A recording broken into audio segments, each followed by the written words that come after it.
semuanya, perkenalkan saya Reda Patricia Siangpuri, mahasiswi Ilmu Kesehatan Masyarakat, Fakultas Kesehatan Masyarakat Universitas Sriwijaya. Di sini saya akan menjelaskan terkait tutorial uji regresi linear dan uji regresi logistik kompleks sampel guna memenuhi ujian akhir semester mata kuliah manajemen dan analisis data epidemiologi. Nah, untuk tutorial kali ini, yang pertama kita akan melakukan proses pembobotan, analisis univariat, analisis bivariat, dan yang terakhir uji regresi linear dan uji regresi logistik kompleks sampel. Baik, sebelum kita melakukan analisis yang telah saya sebutkan sebelumnya, langkah awal yang penting untuk dilakukan adalah memilih variabel yang akan kita teliti. Hal ini digunakan untuk mengetahui lebih jelasnya apa dan bagaimana variabel tersebut didapatkan, sehingga pada saat penelitian kita dapat membuat interpretasi dengan tepat. Misalnya untuk frekuensi menggunakan internet, variabel tersebut untuk di datasetnya kodenya V171B. Dengan cara ukurnya kuesioner SDKI 2017 wanita usia subur, ternyata variabel tersebut merupakan pertanyaan dengan kode nomor 119. Jadi kita harus mengetahui dan cross check antara kode di dataset dengan kode pertanyaan di kuesioner pada saat survei dilakukan. Baik, yang pertama itu kita akan melakukan proses pembobotan. Dalam melakukan proses pembobotan ini ada 3 langkah, yaitu membuat normalisasi bobot, membuat plan, dan kemudian menganalisis dengan pembobotan. Nah, yang pertama itu kita akan membuat normalisasi bobot. Langkahnya itu transform, kemudian compute variable, masukkan variabel wanita usia subur atau dengan kode VIS005, lalu dibagi dengan 1 juta pada kolom numeric expression, lalu klik OK. Nah, kita langsung saja langkah berikut ini kita ketikkan di SPSS, buka dataset SDKI tahun 2017, lalu kita klik transform, compute, lalu isi target variabel dengan nama variabel untuk normalisasi bobot yang akan kita lakukan. Misalnya kita bikin tulis bobot normal. Nah, untuk pada kolom numeric expression-nya kita isi dengan wanita usia subur atau sample weight dibagi dengan angka 1 juta. Lalu kita klik OK. Setelah itu pada bagian akhir akan muncul variabel baru, yaitu bobot normal yang baru saja kita masukkan. Nah, pada bagian labelnya kita tulis bobot normal untuk analisis pembobotan. Oke, selanjutnya kita akan lakukan membuat plan, yaitu dengan cara klik analyze, complex sample, dan prepare for analysis. Nah, pada bagian sini kita pada bagian create a plan file kita klik those, lalu masukkan nama file yang akan kita buat, yaitu misalnya complex sample. Kita klik save, lalu next, masukkan bagian V024 provinsi, yaitu variabel provinsi untuk bagian untuk kolom strata. Lalu untuk kolom klasternya kita masukkan variabel V021. Sedangkan sampel weight-nya baru kita masukkan variabel bobot normal yang telah kita buat di awal tadi. Oke, kita klik next, finish. Setelah itu kita akan lihat apakah file plan yang kita buat tadi berhasil atau tidak dengan cara kita buka folder yang tadi menyimpan file CS plan. Di sini sudah ada ya. Setelah itu kita akan melakukan analisis univariat selanjutnya terkait variabel usia responden. Dengan cara klik analyze, lalu complex sample, dan descriptive. Setelah itu kita pastikan kembali apakah file plan-nya sesuai dengan file plan yang kita buat di awal tadi. Kalau sudah sesuai, klik continue, baru kita masukkan variabel yang akan kita teliti, yaitu umur responden ke dalam measures ini. Lalu kita klik statistik, centang bagian mean, bagian standard error, confidence interval atau CI, dan sum. Lalu kita klik continue. Oke. Nah, setelah itu output akan terkeluar. Bagaimana dengan interpretasinya? Untuk interpretasinya adalah pada bagian univariate statistik atau tabel univariate statistik ini menunjukkan bahwa rata-rata responden memiliki usia 38 tahun.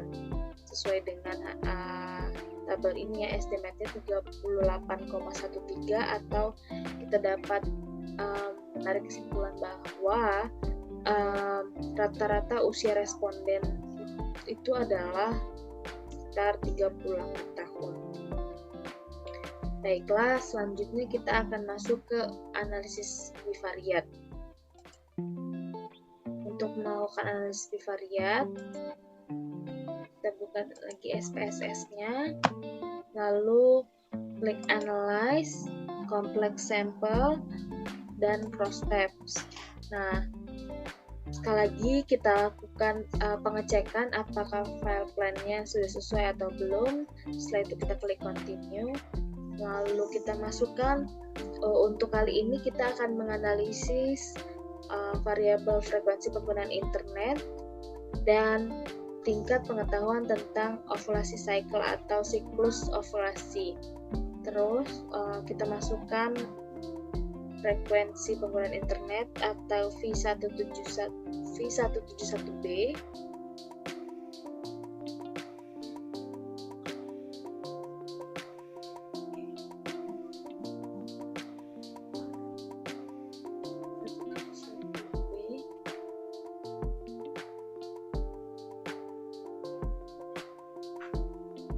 Ke dalam rows, lalu kita masukkan tingkat pengetahuan ovulasi cycle atau siklus ovulasi itu atau V217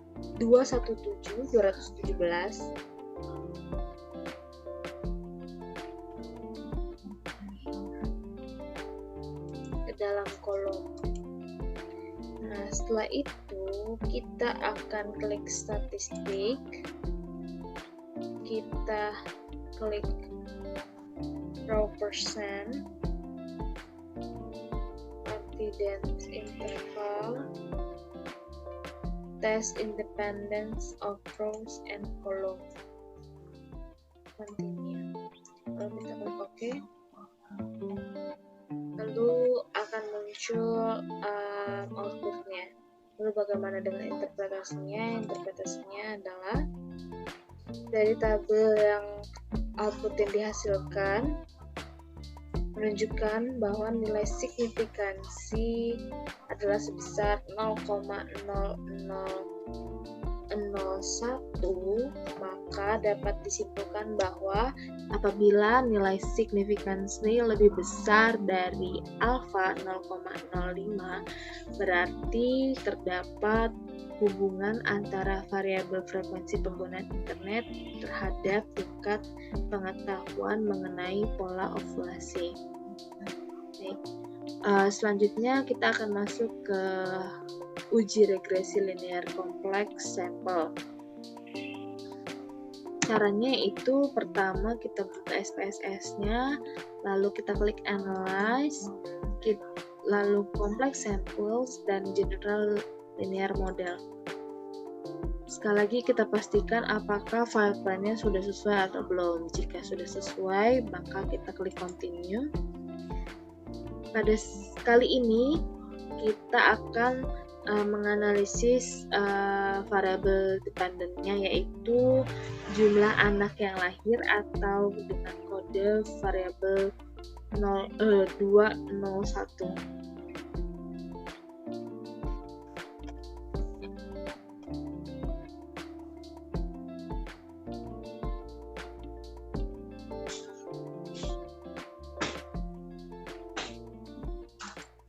Dalam dependent yaitu adalah merupakan data kuantitatif, lalu masukkan variabel factors yaitu variabel tingkat pengetahuan terkait pola ovulasi atau dengan kode V217.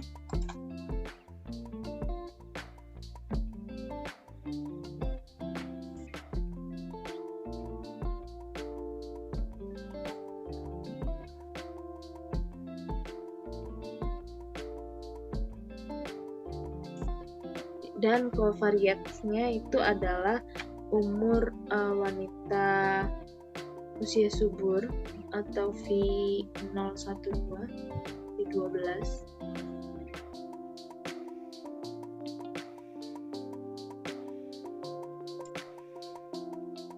Nah, pada bagian ini merupakan data kuantitatif, di sini juga kuantitatif.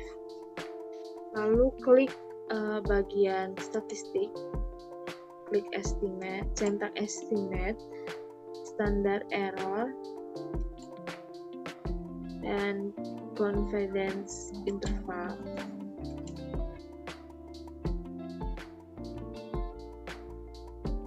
Oke, lalu akan muncul outputnya. Setelah itu bagaimana dengan untuk bagian interpretasinya? Dari hasil tersebut didapatkan R-square-nya sebesar 0,216. Artinya, model regresi dapat menjelaskan pengaruh tingkat pengetahuan siklus ovulasi dan umur wanita usia subur terhadap anak lahir sebesar 21,6%. Sisanya dijelaskan oleh faktor lain.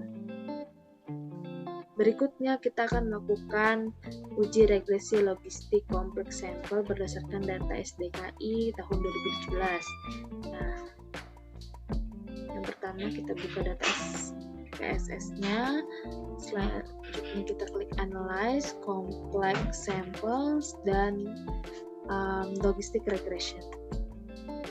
Sekali lagi kita lakukan pengecekan apakah file plan-nya sudah sesuai atau belum. Apabila sudah sesuai, kita klik continue.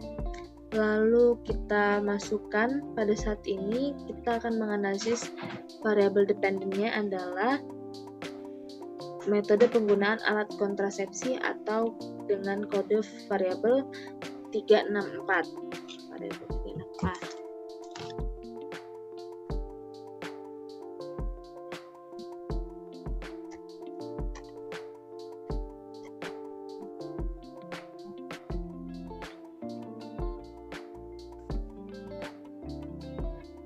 Lalu untuk factors-nya kita isi itu variabel mendapat informasi perencanaan keluarga melalui radio dan variabel mendapat informasi perencanaan keluarga melalui koran atau majalah. untuk variabel mendapat informasi perencanaan keluarga melalui radio itu kode variabelnya adalah V384A.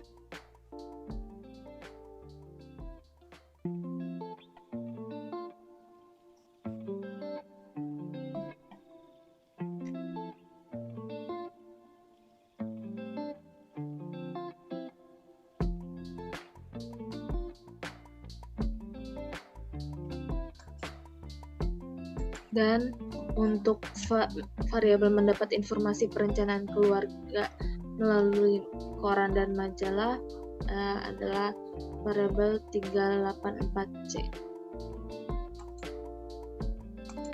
Untuk uji regresi logistik, bagian covariat tidak akan diisi.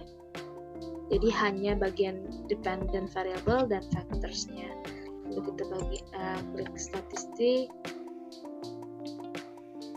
checklist pseudo R-square,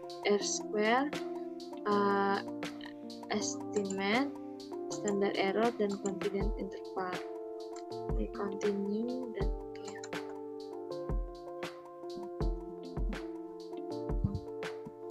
baik, outputnya akan muncul. Setelah itu kita akan melakukan interpretasi.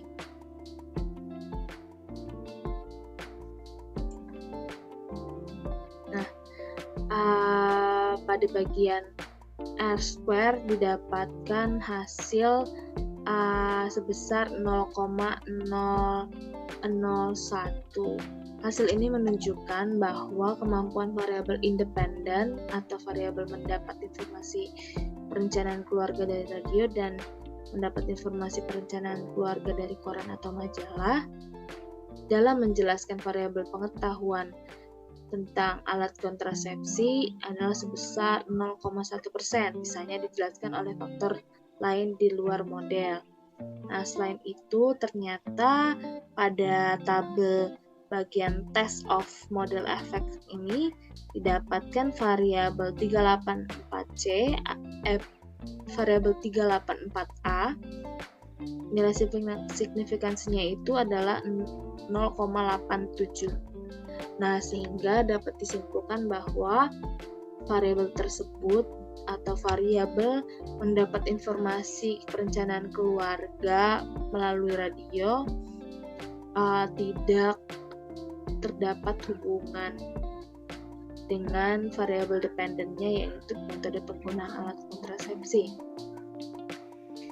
Sebaliknya, untuk variabel mendapat informasi perencanaan keluarga melalui koran atau majalah terhadap variabel dependennya, yaitu metode penggunaan alat kontrasepsi, terdapat hubungan. Hal ini